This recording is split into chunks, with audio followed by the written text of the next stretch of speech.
Hello ਵੀਰੇ, ਸਾਰਿਆਂ ਨੂੰ ਸਤਿ ਸ਼੍ਰੀ ਅਕਾਲ। ਸਭ ਤੋਂ ਪਹਿਲਾਂ ਤਾਂ ਅੱਜ ਆਪਾਂ ਵੀਰੇ ਗੱਲ ਕਰਨ ਜਾ ਰਹੇ ਹਾਂ ਜਿਹੜੇ ਸਟੂਡੈਂਟ ਸਤੰਬਰ, ਨਵੰਬਰ ਔਰ ਜਨਵਰੀ ਇਨਟੇਕ ਲਈ ਯੂਕੇ ਆਉਣਾ ਚਾਹੁੰਦੇ ਆ ਨਾ, ਉਹਨਾਂ ਤੋਂ ਕਿਹੜੇ ਕੁਐਸਚਨ ਇੰਟਰਵਿਊ ਦੇ ਵਿੱਚ ਪੁੱਛੇ ਜਾਂਦੇ ਹੈਗੇ ਆ। ਤਾਂ ਇੰਟਰਵਿਊ ਇੱਥੇ ਦੋ ਤਰ੍ਹਾਂ ਦੇ ਹੁੰਦੇ ਆ ਲਗਭਗ। ਇੱਕ ਤਾਂ ਜੋ ਤੁਹਾਡਾ ਇਮੀਗ੍ਰੇਸ਼ਨ ਆਫਿਸਰ ਲੈਂਦਾ ਔਰ ਦੂਸਰਾ ਤੁਹਾਡੇ ਕਾਲਜ ਦੁਆਰਾ ਲਏ ਜਾਂਦੇ ਹੈ, ਕਾਲਜ ਜਾਂ ਯੂਨੀਵਰਸਿਟੀ ਦੁਆਰਾ। ਠੀਕ ਹੈ। ਔਰ ਇਹਨਾਂ ਦੇ ਵਿੱਚ ਕਿਹੜੇ ਕੁਐਸਚਨ ਪੁੱਛੇ ਜਾਂਦੇ, ਉਹਨਾਂ ਦੇ ਆਪਾਂ ਕਿਵੇਂ ਆਨਸਰ ਦੇਣੇ ਆ, ਆਪਾਂ ਅੱਜ ਉਹ ਡਿਸਕਸ ਕਰਨ ਜਾ ਰਹੇ ਹਾਂ। ਔਰ ਸਭ ਤੋਂ ਪਹਿਲਾਂ ਮੈਂ ਤੁਹਾਨੂੰ ਆਪਣੇ ਆਪ ਨੂੰ ਇੰਟਰੋਡਿਊਸ ਕਰਾ ਦਾਂ। ਮੇਰਾ ਨਾਮ ਹੈ ਹਰਵਿੰਦਰ ਔਰ ਮੈਂ 2 ਵਾਰ ਇੰਟਰਵਿਊ ਦਿੱਤਾ ਹੈਗਾ ਯੂਕੇ ਆਉਣ ਤੋਂ ਪਹਿਲਾਂ। ਔਰ ਪਹਿਲਾ ਇੰਟਰਵਿਊ ਮੇਰਾ ਹੋਇਆ ਸੀ ਫੈਬਰਵਰੀ 2020 ਦੇ ਵਿੱਚ, ਜੋ ਕਿ ਮੈਂ ਪਾਸ ਕਰ ਲਿਆ ਸੀਗਾ। ਬਟ ਡਿਊ ਟੂ ਕਰੋਨਾ ਮੇਰਾ ਉਹ ਇਨਟੇਕ ਅੱਗੇ ਡੈਫਰ ਕਰ ਦਿੱਤਾ ਗਿਆ। ਫਿਰ ਮੈਨੂੰ ਫਿਰ ਤੋਂ ਇੰਟਰਵਿਊ ਦੇਣਾ ਪਿਆ ਸੀਗਾ ਜੁਲਾਈ ਦੇ ਵਿੱਚ, ਲਗਭਗ 15-20 ਜੁਲਾਈ ਦੇ ਨੇੜੇ ਤੇੜੇ ਸੀਗਾ। ਤਾਂ ਮੈਂ ਉਹ ਇੰਟਰਵਿਊ ਵੀ ਪਾਸ ਕਰ ਲਿਆ ਸੀਗਾ। ਤਾਂ ਉਹ ਦੋਨਾਂ ਇੰਟਰਵਿਊਆਂ ਦੇ ਅਕੋਰਡਿੰਗ ਮੈਨੂੰ ਜੋ ਐਕਸਪੀਰੀਅੰਸ ਹੋਇਆ ਹੈ ਨਾ, ਉਹਨਾਂ ਨੇ ਜਿਹੜੇ ਕੁਐਸਚਨ ਪੁੱਛੇ ਤਾਂ ਉਹ ਕਿਵੇਂ ਆਨਸਰ ਦੇਣੇ ਚਾਹੀਦੇ ਹੈਗੇ, ਤਾਂ ਮੈਂ ਅੱਜ ਸਾਰੇ ਤੁਹਾਡੇ ਸਾਹਮਣੇ ਡਿਸਕਸ ਕਰਨ ਜਾ ਰਿਹਾ।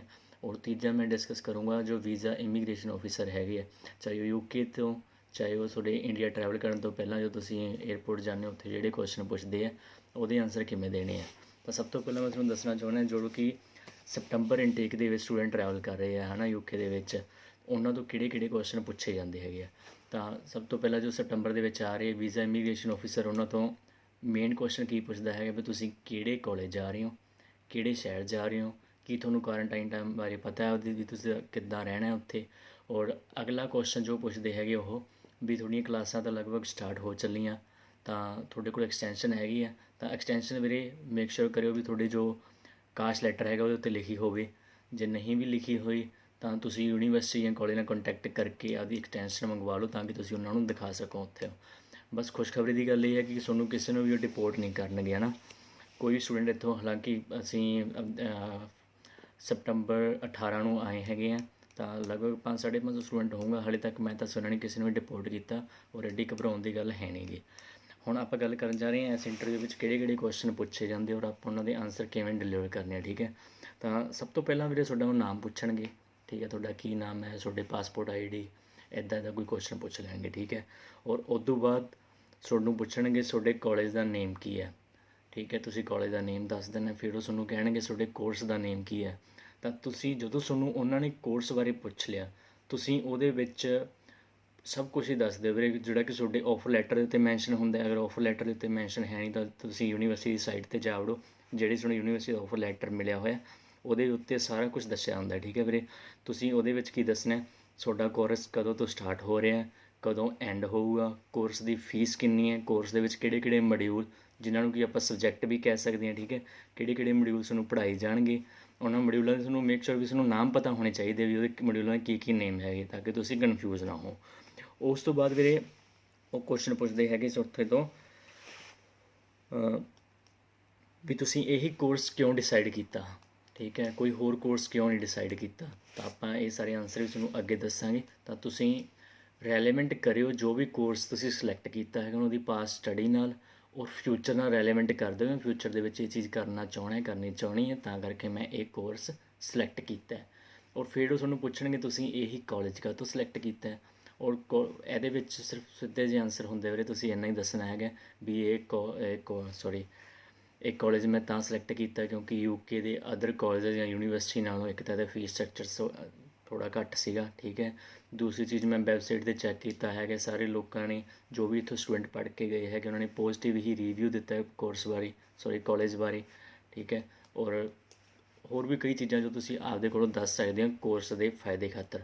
ਔਰ ਇੱਕ ਚੀਜ਼ ਹੋਰ ਧਿਆਨ ਰੱਖਿਓ ਵੀ ਮੋਸਟਲੀ ਨਾ ਇੱਥੇ ਹਰ ਇੱਕ ਯੂਨੀਵਰਸਿਟੀ ਜਾਂ ਕਾਲਜ ਨੂੰ ਕੋਈ ਨਾ ਕੋਈ ਅਵਾਰਡ ਮਿਲਿਆ ਹੁੰਦਾ ਹੈ ਨਾ, ਤਾਂ ਤੁਸੀਂ ਉਹ ਚੀਜ਼ ਵੀ ਧਿਆਨ ਕਰਕੇ ਦੇਖਿਓ ਵੀ ਦੇਖ ਲਓ ਨੈੱਟ 'ਤੇ ਸਰਚ ਕਰਕੇ ਵੀ ਇਹ ਕਾਲਜ 'ਚ ਪਰਟੀਕੂਲਰ ਕਿਹੜੀ ਚੀਜ਼ ਹੈ ਜੋ ਕਿ ਜਿਹਨੂੰ ਕਿ ਅਵਾਰਡ ਮਿਲਿਆ ਹੋਇਆ, ਤੁਸੀਂ ਉਸ ਬਾਰੇ ਦੱਸ ਦਿਓ, ਤਾਂ ਕਰਕੇ ਵੀ ਮੈਂ ਇਹ ਕਾਲਜ ਸਿਲੈਕਟ ਕੀਤਾ। ਫਿਰ ਅਗਰ ਤੁਹਾਨੂੰ ਅਗਲਾ ਕੁਐਸਚਨ ਪੁੱਛਣਗੇ ਵਾਈ ਯੂਕੇ, ਤਾਂ ਤੁਸੀਂ ਆਨਸਰ ਕੀ ਦੇਣਾ ਇਹਦੇ ਬਾਰੇ। ਮੇਨ ਤੁਹਾਡੇ ਆਨਸਰ ਇਹੀ ਹੋਊਗਾ ਵੀ ਯੂਕੇ ਮੈਂ ਤਾਂ ਸਿਲੈਕਟ ਕੀਤਾ, ਇੱਕ ਤਾਂ ਜਿਹੜੀ ਯੂਕੇ ਦੀ ਸਟੱਡੀ ਹੈਗੀ ਆ ਉਹ ਪੂਰੇ ਵਰਲਡ ਵਾਈਡ ਦੇ ਵਿੱਚ ਰੈਕੋਗਨਾਈਜ਼ ਕੀਤੀ ਜਾਂਦੀ ਹੈ, ਔਰ ਯੂਕੇ ਮੇਨ ਨੋਨ ਹੈਗਾ ਇਸ ਕਰਕੇ ਵੀ ਇੱਥੋਂ ਦੀ ਜਿਹੜੀ ਸਟੱਡੀ ਹੈਗੀ ਉਹ ਹਾਈ ਕੁਆਲਿਟੀ ਦੀ ਹੈ ਯੂਕੇ।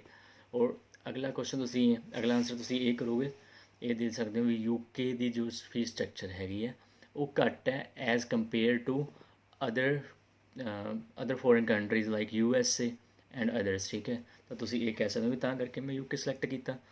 ਫਿਰ ਤੁਹਾਨੂੰ ਕਹਿਣਗੇ ਤੁਸੀਂ ਇੰਡੀਆ ਕਿਉਂ ਨਹੀਂ ਸਿਲੈਕਟ ਕੀਤਾ, ਇਹੀ ਕੋਰਸ ਜਾਂ ਕੀ ਤੁਹਾਡੇ ਇੰਡੀਆ ਦੇ ਵਿੱਚ ਹੈ ਨਹੀਂ, ਤਾਂ ਤੁਸੀਂ ਉੱਥੇ ਆਂਸਰ ਦੇ ਸਕਦੇ ਹੋ ਵੀ ਇੰਡੀਆ ਦੇ ਵਿੱਚ ਕੀ ਪ੍ਰੈਕਟੀਕਲ ਵਰਕ ਹੈ ਨਹੀਂਗਾ, ਠੀਕ ਹੈ। ਤਾਂ ਮੈਂ ਥੋੜ੍ਹਾ ਜਿਹਾ ਆਪਦਾ ਪ੍ਰੈਕਟੀਕਲ ਹੋਣਾ ਚਾਹੁੰਦਾ ਜਾਂ ਹੋਣੀ ਚਾਹੁੰਦੀ ਹਾਂ ਇਸ ਕੰਮ ਦੇ ਲਈ, ਤਾਂ ਤੁਸੀਂ ਉੱਥੇ ਇਹ ਆਂਸਰ ਦੇ ਸਕਦੇ ਹੋ। ਫਿਰ ਅਗਲਾ ਕੁਐਸਚਨ ਪੁੱਛਣਗੇ ਵੀਰੇ ਤੁਹਾਨੂੰ ਸਪੋਂਸਰ ਕੌਣ ਕਰ ਰਿਹਾ ਹੈ ਇਸ ਕੋਰਸ ਬਾਰੇ, ਕੀ ਤੁਹਾਡੇ ਕੋਲ ਇੰਨੀ ਰੁਪਈਏ ਹੈਗੇ ਵੀ ਤੁਸੀਂ ਇੱਥੇ ਆ ਕੇ ਫੀਸਾਂ ਭਰ ਸਕਦੇ ਹੋ, ਹੈ ਨਾ। ਤਾਂ ਤੁਸੀਂ ਆਂਸਰ ਕੀ ਦਿਓਗੇ ਉਹਦਾ, ਵੀ ਹਾਂ ਮੈਨੂੰ ਮੇਰੇ ਪੇਰੈਂਟਸ ਸਪੋਂਸਰ ਕਰ ਰਹੇ ਹੈਗੇ ਆ, ਉਹਨਾਂ ਕੋਲ ਫਲਾਣੀ ਚੀਜ਼ ਹੈਗੀ। ਫੋਰ ਐਗਜ਼ਾਮਪਲ ਮੇਰੇ ਪਾਪਾ ਗਵਰਨਮੈਂਟ ਜੋਬ 'ਤੇ ਸੀਗੇ, ਠੀਕ ਹੈ। ਤਾਂ ਮੈਂ ਉਹਨਾਂ ਨੂੰ ਆਂਸਰ ਇਹ ਦਿੱਤਾ ਵੀ ਮੇਰੇ ਪਾਪਾ ਗਵਰਨਮੈਂਟ ਜੋਬ 'ਤੇ ਹੈ, ਵੀ ਗਵਰਨਮੈਂਟ ਜੋਬ 'ਤੇ ਸੀਗੇ ਅਤੇ ਹੁਣ ਉਹ ਪੈਨਸ਼ਨ ਹੋਲਡਰ ਹੈਗੇ, ਠੀਕ ਹੈ, ਗਵਰਨਮੈਂਟ ਤੋਂ। ਔਰ ਹੋਰ ਕੀ ਚੀਜ਼ ਹੈਗੀ, ਉਹਨਾਂ ਨੇ ਜਦੋਂ ਮੈਂ ਮੇਰੀ ਸੈਕੰਡਰੀ ਐਜੂਕੇਸ਼ਨ 'ਚ ਪੜ੍ਹ ਰਿਹਾ ਸੀ ਜਾਂ ਕੋਲੇਜ ਬੈਚਲਰ ਲਈ ਪੜ੍ਹ ਰਿਹਾ ਸੀ, ਤਾਂ ਉਹਨਾਂ ਨੇ ਕੀ ਹੈ ਮੇਰੇ ਹਾਇਰ ਸਟੱਡੀ ਲਈ ਮਨੀ ਸੇਵ ਕੀਤੀ ਸੀਗੀ। ਇਸ ਤੋਂ ਇਲਾਵਾ ਸਾਡੇ ਕੋਲ ਜ਼ਮੀਨ ਹੈਗੀ ਹੈ, ਠੀਕ ਹੈ, ਜਿੱਥੋਂ ਕਿ ਅਸੀਂ ਰੁਪਈਏ ਅਰਨ ਕਰਦੇ ਹਾਂ। ਤਾਂ ਰੁਪਈਆਂ ਦੀ ਕੋਈ ਐਡੀ ਵੱਡੀ ਗੱਲ ਨਹੀਂ, ਮੇਰੇ ਫਾਦਰ ਮੈਨੂੰ ਸਪੋਂਸਰ ਕਰ ਰਹੇ ਆ ਸਟੱਡੀ ਬਾਰੇ, ਕੋਰਸ ਬਾਰੇ, ਤਾਂ ਰੁਪਈਆਂ ਦਾ ਕੋਈ ਐਡਾ ਇਸ਼ੂ ਹੈ ਨਹੀਂਗਾ। ਤਾਂ ਫਿਰ ਅਗਲਾ ਕੁਐਸਚਨ ਪੁੱਛਣਗੇ ਤੁਹਾਨੂੰ ਉਹ ਵੀਰੇ ਵੀ ਤੁਸੀਂ ਪੜ੍ਹ ਕੇ ਕਰੋਗੇ ਕੀ, ਉਸ ਤੋਂ ਬਾਅਦ ਤੁਹਾਡਾ ਕੀ ਪਲਾਨ ਹੈ, ਜਦੋਂ UK ਤੁਸੀਂ ਸਟੱਡੀ ਕੰਪਲੀਟ ਕਰ ਲਈ, what's your plan after study, ਠੀਕ ਹੈ। ਤਾਂ ਤੁਸੀਂ ਉਹਨਾਂ ਨੂੰ ਆਂਸਰ ਕੀ ਦਿਓਗੇ, ਤਾਂ ਤੁਸੀਂ ਕਹਿਣਾ ਵੀ ਅਗਰ ਤੁਸੀਂ 2021 ਦੇ ਵਿੱਚ ਆ ਰਹੇ ਹੋ, ਜੋ 2021 ਦੇ ਰੂਲ ਹੈਗੇ ਹੈ ਨਾ, 2021 ਤੋਂ ਬਾਅਦ ਲਾਈਕ ਤੁਸੀਂ ਸਟੱਡੀ ਕੰਪਲੀਟ ਕਰਦੇ ਹੋ, ਤਾਂ ਤੁਸੀਂ ਇਹ ਕਹੋਗੇ ਵੀ after study I will apply my PS, Punjabi ਦੇ ਵਿੱਚ ਆਫਟਰ ਸਟੱਡੀ ਮੈਂ ਅਪਲਾਈ ਕਰੂੰਗਾ ਜਾਂ ਕਰੂੰਗੀ ਆਪਦੇ PSW ਵੀਜ਼ਾ ਦੀ, ਠੀਕ ਹੈ, ਜਿਹੜਾ ਕਿ ਆਪਾਂ ਕਹਿੰਦੇ ਨੇ post study work permit visa, ਠੀਕ ਹੈ। ਤਾਂ post study work permit visa ਜਦੋਂ ਮੇਰਾ ਕੰਪਲੀਟ ਹੋ ਜਾਊਗਾ, ਦੈਨ ਮੈਂ ਆਪਦੀ ਹੋਮ ਕੰਟਰੀ ਜਾਊਂਗਾ ਜਾਂ ਜਾਊਂਗੀ, ਉੱਥੇ ਜਾ ਕੇ ਜੋ ਵੀ ਤੁਹਾਡੇ ਕੋਰਸ ਦੇ ਰੈਲੇਵੈਂਟ ਚੀਜ਼ ਹੈਗੀ ਹੈ, ਫੋਰ ਐਗਜ਼ਾਮਪਲ ਮੈਂ ਬਿਜ਼ਨਸ ਮੈਨੇਜਮੈਂਟ ਦਾ ਕੋਰਸ ਸਿਲੈਕਟ ਕੀਤਾ, ਠੀਕ ਹੈ, ਤਾਂ ਮੈਂ ਦੱਸੂੰਗਾ ਵੀ ਮੈਂ ਉੱਥੇ ਜਾ ਕੇ ਆਪਦਾ ਫਲਾਨਾ ਧਿਉਂਕਾ ਜੋ ਵੀ ਬਿਜ਼ਨਸ ਹੈ ਉਹ ਸਟਾਰਟ ਕਰੂੰਗਾ, ਤਾਂ ਕਰਕੇ ਮੈਂ ਵਾਪਸ ਕੰਟਰੀ ਜਾਊਂਗਾ, ਠੀਕ ਹੈ। ਅਗਰ ਤੁਸੀਂ ਹੋਰ ਅਦਰ ਕੋਰਸਿਸ ਕੀਤਾ ਤਾਂ ਕਹੋ ਵੀ ਮੈਂ ਉੱਥੇ ਵਾਪਸ ਜਾ ਕੇ ਇੰਡੀਆ ਦੇ ਵਿੱਚ ਹਾਇਰ ਜੋਬ ਗੈਟ ਕਰੂੰਗੀ ਜਾਂ ਕਰੂੰਗਾ, ਠੀਕ ਹੈ। ਇਸ ਤਰ੍ਹਾਂ ਤੁਸੀਂ ਆਂਸਰ ਦੇ ਸਕਦੇ ਹੋ। ਅਗਲਾ ਵੀਰੇ ਤੁਹਾਨੂੰ ਕੁਐਸਚਨ ਪੁੱਛਣਗੇ ਵੀ ਤੁਸੀਂ UK ਆ ਰਹੇ ਹੋ, ਤਾਂ ਤੁਹਾਨੂੰ ਪਤਾ ਹੋਣਾ ਚਾਹੀਦਾ ਜਿੱਥੇ ਤੁਸੀਂ ਰਹਿ ਰਹੇ ਹੋ ਉਹਦੇ ਟੋਟਲ ਐਕਸਪੈਂਸਿਸ ਕਿੰਨੇ ਆ। ਤਾਂ ਗਾਇਜ਼ ਬਹੁਤ ਸਾਰੀਆਂ ਵੀਡੀਓਜ਼ ਪਈਆਂ ਹੈਗੀਆਂ YouTube 'ਤੇ, ਤੁਸੀਂ ਪਤਾ ਕਰ ਸਕਦੇ ਹੋ ਵੀ UK ਦੇ ਵਿੱਚ ਰਹਿਣ ਦੇ ਐਕਸਪੈਂਸਿਸ ਕਿੰਨੇ ਹੈਗੇ, ਹੈ ਨਾ। ਐਕਸਪੈਂਸਿਸ ਮਤਲਬ ਖਰਚਾ, ਜਿਹਦੇ ਵਿੱਚ ਤੁਸੀਂ ਕੀ ਇਨਕਲੂਡ ਕਰੋਗੇ, ਤੁਹਾਡਾ ਪਰ ਮੰਥ ਦਾ ਰੈਂਟ ਹੋਵੇ, ਤੁਹਾਡੀ ਟਰੈਵਲਿੰਗ ਦਾ, ਠੀਕ ਹੈ, ਤੁਸੀਂ ਬੱਸ ਦੇ ਉੱਤੇ ਕਿੰਨਾ ਪੇ ਕਰਨਾ ਪਊਗਾ ਤੁਹਾਨੂੰ ਇੱਧਰ ਉੱਧਰ ਜਾਣ ਨੂੰ, ਉਹਦਾ ਦੱਸ ਦਿਓ, ਕਲੋਥਸ ਦਾ ਦੱਸ ਦਿਓ, ਅਦਰ ਚਾਰਜਸ ਤੁਹਾਡੇ ਹੋ ਗਏ, ਲਾਉਂਡਰੀ ਦਾ ਦੱਸ ਦਿਓ, ਠੀਕ ਹੈ, ਕਿੰਨਾ ਚਾਰਜਸ ਪੈਣਗੇ, ਇਲੈਕਟ੍ਰੀਸਿਟੀ ਬਿੱਲ ਦੱਸ ਦਿਓ।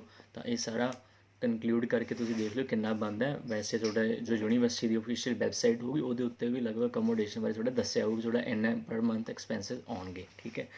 ਹੋਰ ਇਸ ਤੋਂ ਸਿਵਾਏ ਕੁਐਸਚਨ ਵੈਸੇ ਕੋਈ ਵੱਡੇ ਬਚੇ ਨਹੀਂ, ਹੁਣ ਮੈਂ ਤੁਹਾਨੂੰ ਸਾਰਾ ਡਿਟੇਲ ਦੇ ਵਿੱਚ ਦੱਸਦਾ ਹਾਂ ਵੀ ਕਿੱਦਾਂ ਤੁਸੀਂ ਆਨਸਰ ਦੇਣੇ ਆ ਜਾਂ ਦੇ ਸਕਦੇ ਹੋ ਆਪਦੇ ਆਪ ਨੂੰ ਮੈਂ ਰੈਲੀਵੈਂਟ ਕਰਕੇ। ਫੋਰ ਐਗਜ਼ਾਮਪਲ ਡੀਅਰ ਮੈਂ ਕੀ ਹੈਗਾ ਬਿਜ਼ਨਸਮੈਨ ਬਣਨਾ ਚਾਹੁੰਦਾ, ਠੀਕ ਹੈ, ਫਿਊਚਰ ਦੇ ਵਿੱਚ, ਔਰ ਮੈਂ ਡੇਅਰੀ ਫਾਰਮਿੰਗ ਦਾ ਬਿਜ਼ਨਸ ਵੀ ਕੀਤਾ ਸੀ ਆਪਣੇ ਹੋਮ ਟਾਊਨ ਦੇ ਵਿੱਚ, ਠੀਕ ਹੈ। ਤਾਂ ਮੈਨੂੰ ਕਿਤੇ ਨਾ ਕਿਤੇ ਉਹਦਾ ਐਕਸਪੀਰੀਅੰਸ ਸੀਗਾ, ਔਰ ਮੈਨੂੰ ਵਾਹਿਗੁਰੂ ਦੀ ਕਿਰਪਾ ਕਰਕੇ ਮੈਨੂੰ ਕੋਰਸ ਵੀ ਮੇਰਾ ਕੀ ਮਿਲਿਆ, ਮਾਸਟਰਸ ਆਫ ਬਿਜ਼ਨਸ ਮੈਨੇਜਮੈਂਟ, ਠੀਕ ਹੈ, master of arts business management, ਲਗਭਗ MBA ਦੇ ਰੈਲੀਵੈਂਟ ਹੀ ਹੁੰਦਾ ਇਹ।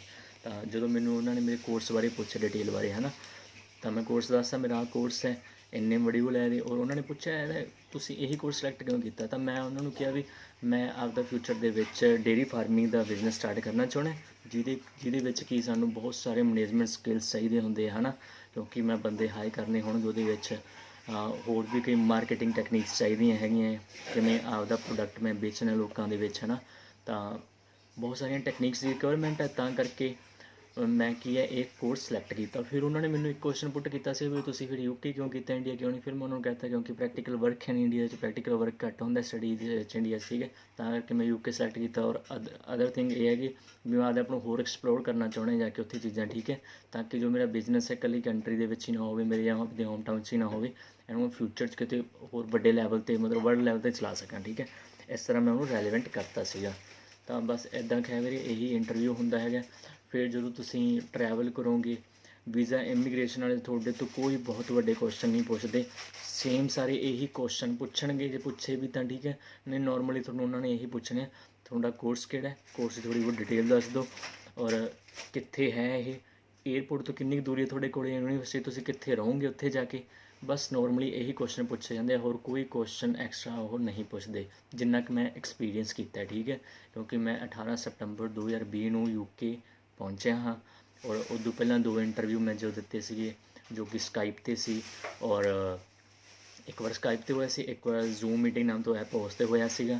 ਤਾਂ ਕਈ ਵਾਰ ਫ਼ੋਨ ਕਾਲ ਵੀ ਕਰ ਲੈਂਦੇ ਹੈਗੇ ਆ, ਕਈ ਵਾਰ ਬਾਏ ਲੱਕੀ ਚਾਂਸ ਹੁੰਦਾ ਹੈ ਕਈਆਂ ਲਈ, ਮਤਲਬ ਲੱਕੀ ਹੁੰਦੇ ਕਈ ਪਰਸਨ ਇੰਨੇ ਵੀ ਉਹਨਾਂ ਦਾ ਇੰਟਰਵਿਊ ਹੁੰਦਾ ਵੀ ਨਹੀਂ ਗਾ, ਠੀਕ ਹੈ। ਔਰ ਜਾਂ ਤੁਹਾਨੂੰ ਫ਼ੋਨ ਕਾਲ ਆ ਸਕਦੀ, ਵਟਸਐਪ ਵੀਡੀਓ ਕਾਲ ਵੀ ਮੇ ਵੀ ਹੋ ਸਕਦੀ ਹੈਗੀ ਆ।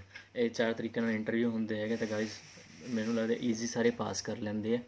ਤਾਂ ਦੈਟਸ ਇਟ, ਆਹੀ ਸੀਗਾ। ਸੇਮ ਕੁਐਸਚਨ ਜੋ ਤੁਹਾਨੂੰ ਇੰਟਰਵਿਊ ਵਿੱਚ ਕਾਲਜ ਜਾਂ ਯੂਨੀਵਰਸਿਟੀ ਪੁੱਛੋਗੇ, ਉਹੀ ਕੁਐਸਚਨ ਲਗਭਗ ਤੁਹਾਨੂੰ ਇਮੀਗ੍ਰੇਸ਼ਨ ਆਫਿਸਰ ਪੁੱਛਣਗੇ। ਬਸ, ਥੈਂਕ ਯੂ ਗਾਈਜ਼।